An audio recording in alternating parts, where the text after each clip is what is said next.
Hi, welcome to The Road Least Traveled. My name is Suli and I'm your host. In this podcast, I share with you what I've learned from my journey of self-awareness and spiritual awakening, and also some simple and practical tips to help you in your own journey. So stay with me. Let's work this thing out together. So this episode is dedicated to my cat, Siddharth. He loved me so much that he took on my emotional burdens and became sick. I tried everything to no avail. Googling everything I could think of didn't make much difference because his symptoms were so elusive. After an aha moment, I'd be faced with another issue. It was endless and frustrating. And he passed away after suffering for close to a year. The guilt I felt was overwhelming because one, I couldn't cure him despite taking him to several vets, including holistic and Ayurvedic ones. And two, because deep down I knew that he was suffering on my behalf. He was my cross bearer. Generational pain goes on and on for thousands of years until one person decides to feel the pain. You see, it goes on and on because nobody wants to feel that pain. They just pass it on like a red hot piece of coal. They just toss it to the next generation and then the next, until one person decides to hold on to that red hot coal and suffer the pain until it cools down, so that nobody after you will suffer anymore. This takes courage, it takes integrity, it takes generosity. And if you're the generational curse breaker, I feel a bit sorry for you, but mostly I congratulate you, because you will be the first person to break the cycle that's been going on for thousands of years. Literally, I'm not exaggerating. Oh, but the pride and self-love that you'll inevitably feel is something even a multi-billionaire can't buy. So how does one break this cycle? One does it with love. My love for Siddharth made me realize that I had to cure myself first. For as long as I didn't, nothing I did for him would have cured him of his illness, because he would have kept on taking my emotional burdens endlessly. He did that for me. If I had the wisdom and courage sooner, he may not have had to suffer so much. After he passed away, I adopted 3 more pets, and there was no way I was going to continue this generational cycle of dumping my trash into my children. Emotions we don't want to own or feel can be absorbed by those that love us. And there was no way, no freaking way was I going to let that continue. And whether someone considers humans or animals as their children has nothing to do with the species and everything to do with how we love them, how we push ourselves to learn constantly and to be better parents and people. Our pain deeply affects those that love us. Children and pets will always bear the cross for their parents. It's in their nature to love their parents unconditionally. So I don't blame previous generations, because our parents also loved their parents unconditionally and bore their pain. And we're the lucky ones. We're the sandwich generation.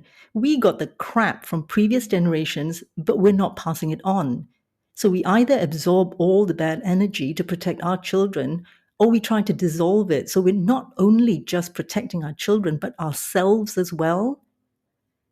What motivates me to be a better parent and a better person are my dogs, who are also my children. So you see, it doesn't matter if the being you love is human or an animal. What matters is how we love. Just recently, I saw a post from a friend who said that someone told her, "Oh, relax, it's just a dog." And I replied to her post, and that person must be just a bag of chemicals. Love has nothing to do with form, species, gender, race, or culture. Love is a feeling you have for a person, an animal, a plant, or a beautiful sunset. Love is a feeling that gives you great rewards simply for feeling it. If you told me that you loved a rat or your companion chatbot that you're planning to get married to, I'm not going to say, "Are you crazy? It's just a rat," or "It's just a chatbot."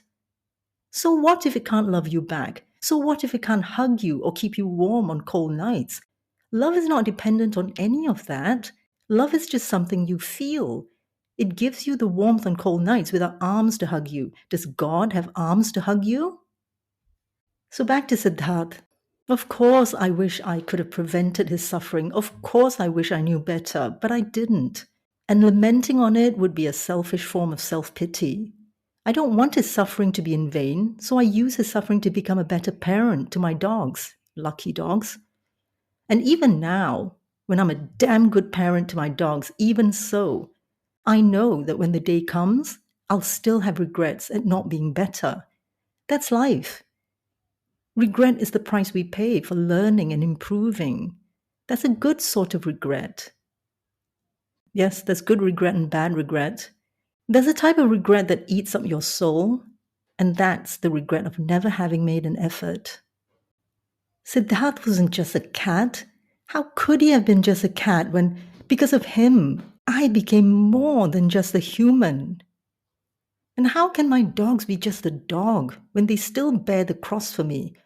Yes, being a good parent involves huge responsibilities, whether you're a parent to a human or an animal. There's no difference because we strive to do the best by lightening the burden that they carry on our behalf. When we get our shit together, the burden on them becomes lighter. This is how we end the generational curse. So, what difference does it make whether the motivation is a human, child, or a dog or a cat? When we call a dog just a dog, a cat just a cat, it's not a reflection on their worth. It's a reflection on the person who thinks that way.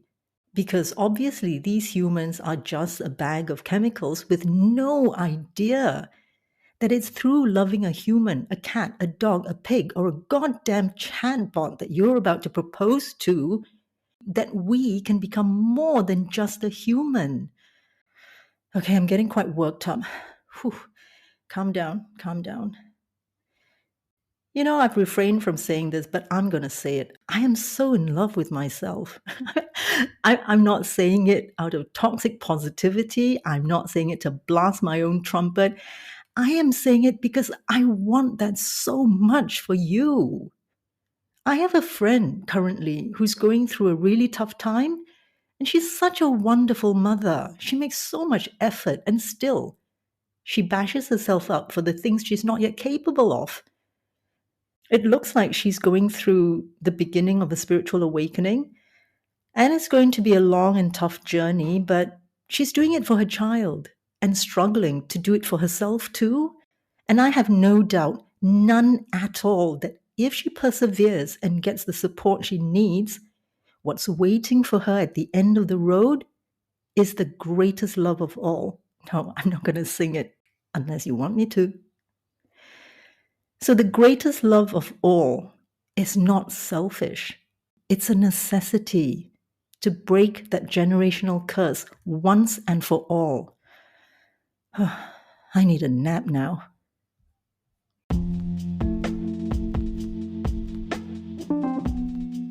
Thank you for listening. If you found this helpful, please share it.